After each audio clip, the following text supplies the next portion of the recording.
Dalam sidang lanjutan dengan terdakwa AKP Irfan Widianto di PN Jakarta Selatan pada Kamis 3 November, terungkap kejadian Ferry Sambo sempat menangis selesai membunuh Brigadir Nofriansyah Yosua Huta Barat alias Brigadir J. Hal itu diungkapkan oleh ex-Kasat Reskrim Polres Metro Jakarta Selatan AKBP Ridwan Soplanit saat bersaksi. Saat itu Ridwan Soplanit menyatakan bahwa Ferdy Sambo menelpon sopir pribadinya sekira pukul 17.35 waktu Indonesia Barat pada 8 Juli 2022. Selanjutnya, sopir pribadinya mengatakan kepada dirinya harus menghadap Ferdy Sambo di rumah dinas. Ridwan kemudian langsung menuju ke rumah di Duren 3 Jaksel untuk menghadap Sambo. Di lokasi, Ridwan mengaku melihat langsung ada jenazah Brigadir J dalam posisi telungkup di lantai dengan kepala menoleh ke kiri. Jenazah tergeletak di bawah tangga. Ia juga melihat adanya retakan cermin, lubang bekas tembakan di dinding dekat tangga, kemudian selongsong peluru dan satu senjata api.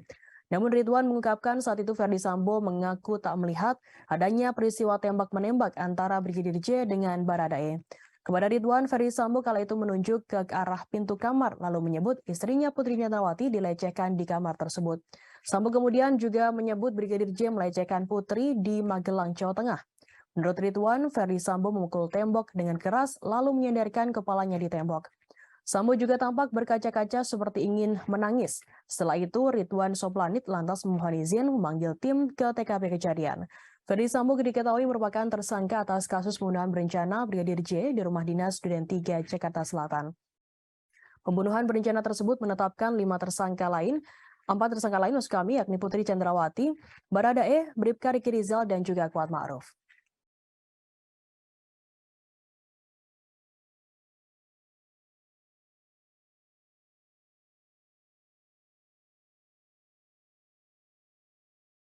Terima kasih sudah nonton. Jangan lupa like, subscribe, dan share ya.